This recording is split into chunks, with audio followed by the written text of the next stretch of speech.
Hello everyone, welcome again to another Teacher Joseph podcast. Well, the Olympics are in full swing, and that means that they're working fully and normally. The Olympic Games are functioning as they should, and when something is functioning as it should, we say that thing is in full swing. I don't know where that expression comes from. I think that maybe it's to do with the pendulum of the clock, which swings from side to side. I'd have to check on exactly where we get that saying, but if something is in full swing, it's going without any problems. Now today, I want to compare sportsmanship with learning English. For those of you who've been reading or listening to my weekly lesson, you'll know that I'm not really a big fan of competitive sports. Partly because of my experiences when I was growing up, partly because sport for me is not really something I've been so interested in. And also because, well, for me personally, I find it kind of dull. However, if you are learning how to do a sport, or if you're taking physical exercise, you really must get yourself in the mood. Can you imagine if you went to the gym and you said to the gym instructor, okay, I'm here, I'll pay you £25 a month, you make me physically fit. And if the gym instructor said, okay, yeah, we can make a plan and I can show you what exercise you need to do. And then you say to the gym instructor, exercise, but I'm giving you money. You make my body perfect. And the gym instructor says, well, yeah, I'm not doing the exercises for you. I can't. You need to do that. And you say, well, but I'm paying you, so you make my body perfect. And the instructor says, well, if I tell you that doing this exercise twice a week here at the gym would help you, would you do it? And if you say, well, actually, that wasn't my idea. My idea was to pay you in order to lose weight. And the gym instructor says, well, you need to be motivated to do this by changing your approach. And maybe he will try to motivate you. Let's put that into the concept of learning. So you come to an English teacher and you say, okay, I pay you your lesson fee, you give me English. And then I say, okay, yeah, well, here's what we can do together. And you say, okay, yeah, very good. But how many lessons do we need for this? I will pay you more if you see me every day. And I say, well, we need to discuss how meeting every day would help you. Do you really think that you need a lesson every day? And the person says, well, yes, yeah, because you're going to give me English. And I ask, well, what are you going to be doing outside of the class? What will happen there? And the person says, well, my company's paying for this. I've been told I have to do it, so nothing. So on one hand, you go to the gym and you're trying to persuade the gym instructor to do the work for you. And likewise, when you come to an English class, you might be thinking, wow, I'll just pay a teacher, I will have English, everyone's happy. And then some of you, after a few days, a few weeks, after a month, have tried to make this suggestion. Well, my company's paying for this, I'm not. So why don't we just agree on the lesson time, and then you just mark it as complete. I won't attend, you will get paid, and everyone's happy. So you can see here the very different ideas that people have about achieving a goal. Scary, isn't it, when you think about it? Because we live in a world now where we look to other people. We offer them money and we say, you fix this for me. You do this for me. And I hear that daily. More and more people seem quite shocked when I ask them, yeah, so what are you doing with your English? And they look at me and they think, what am I doing? I'm not doing anything. Really? What's your goal in learning? Communicating well. How are you hoping to communicate well if you're not doing anything? Well, I did your essay. Yeah, great. Yeah, you did an essay for me. Is that going to help you on the street communicate well, do you think? Is that going to help you to communicate well? What about new words? A movie? Trying to read a magazine? No, nothing. No, I have extra lesson with you. You make my English good.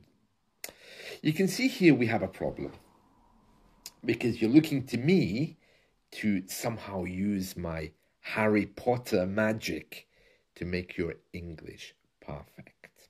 Usually what I do with students is I come up with a plan, but getting your energy moving, well, that's something for you to consider. Before you take physical exercise, it's possible that you might listen to the Rocky theme tune, Eye of the Tiger by Survivor.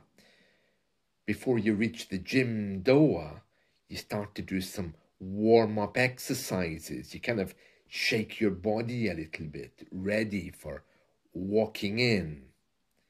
The gym instructor might say, are you ready? And you might say, yes, I am ready to deal with what's in front of you. That's a very different thing from walking to the gym, walking in and saying to the instructor, hello, well, I'm here. Oh, look, I've forgotten my outfit.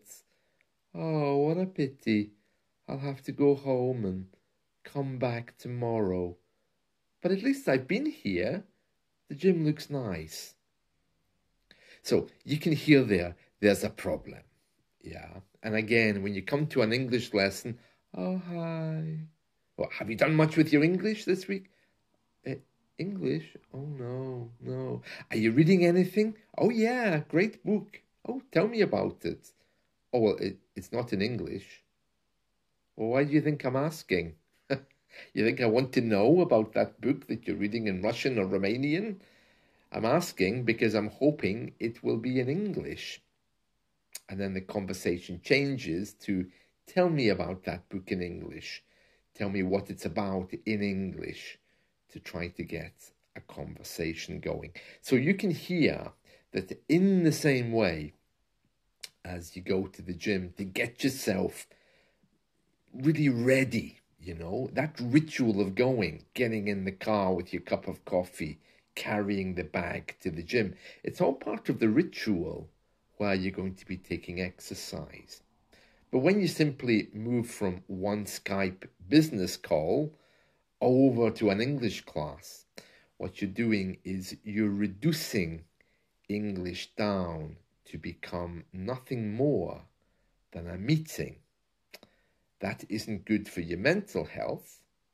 It's certainly not good for your weight because you're not moving.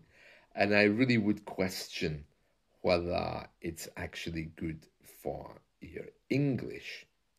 There has to be something which motivates you, something which pushes you, something which gets you going. And as we get older, that's much, much harder. Now, I must admit, I don't really like the Olympics, okay? But what I am very aware of is that while I'm watching the masked man running through Paris, I'm thinking, oh no, I wouldn't do that. And even with Celine Dion, someone that I really, really don't like, I'm wondering, I wonder what motivates her to kind of like climb the Eiffel Tower and sing from it. Well, that's what she was anyway. So you see, we're all motivated by something.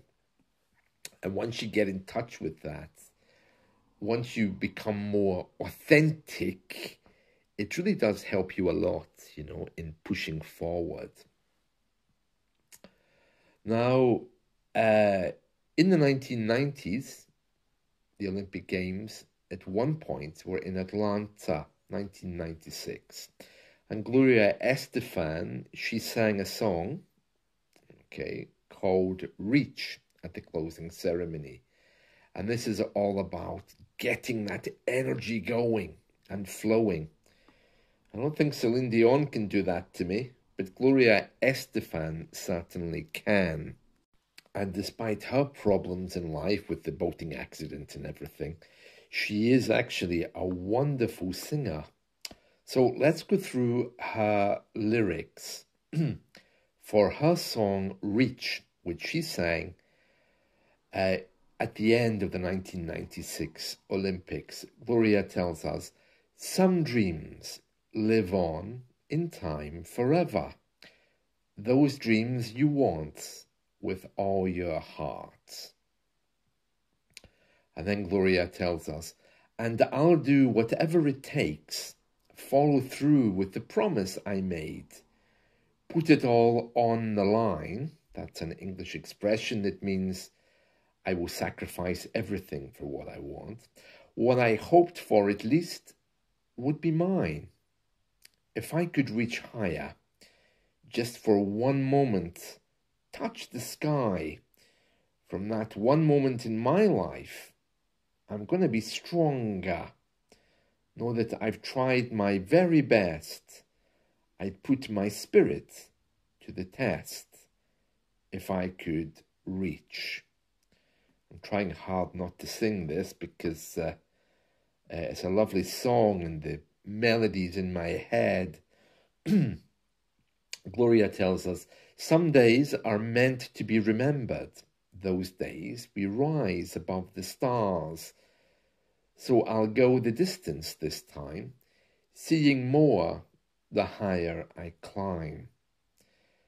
That the more I believe, all the more that this dream will be mine. If I could reach higher, just for one moment, touch the sky, from that one moment in my life, I'm going to be stronger. Know that I've tried my very best. I'd put my spirit to the test if I could reach. And then she tells us that again 3 or 4 times. The Spanish version of that song is much more beautiful. I love Gloria Estefan. It's really absolutely beautiful song. Anyway, according to Gloria, for her, it's all about her raising her energy. She's saying, if I could reach higher, from that moment in my life, I'm going to be stronger. For some of you, that attitude may well work, but for me, I found that the more I say I, the less it works for me, because it just means it's only about me. What I need is someone around me saying, oi, you, get going, get motivated, because I'm not a self-motivated person. On discovering that, I took a different approach, and I have to say, it took me many years to realize that was the kind of person I am. But now, what I realize is I don't need other people telling me to move, move, move in the way our parents used to do it. But I need to work with my joy level, because I've noticed that if learning something isn't bringing me joy, I need to find a way for it to do that in order for it to be successful. If you tell me today, Joseph, go and learn Greek, that's not going to happen unless I find some joy in the process, something which makes me smile. Those of you who know me, you probably know that I love radio. You know that I can sit for hours just turning the button on the radio, trying to find that station. So if you tell me, hey Joseph, go and learn ancient Greek by finding radio stations that broadcast it, oh, I'll happily sit there for hours listening to that ancient Greek, describing for you what they're saying, what frequency they're on, and exactly how it all works. I'm using this as an example because if you can really tune into your joy level, remembering why you wanted to learn English in the first place, and hooking it up with your natural creative process, the thing that makes your belly be on fire, you'll be really surprised where that takes you. And in these days where we just buy everything, you want food, you order it by dialing the number. You don't even have to talk to anyone anymore. You just have a number of keys to press. Your pizza will be delivered in half an hour. There isn't much to strive for.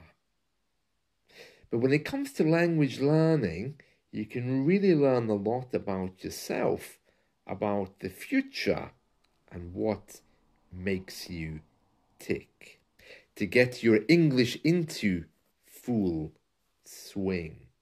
And there we are. That's it from me today. I hope you've enjoyed this, and let's catch up again soon. Take care. Bye.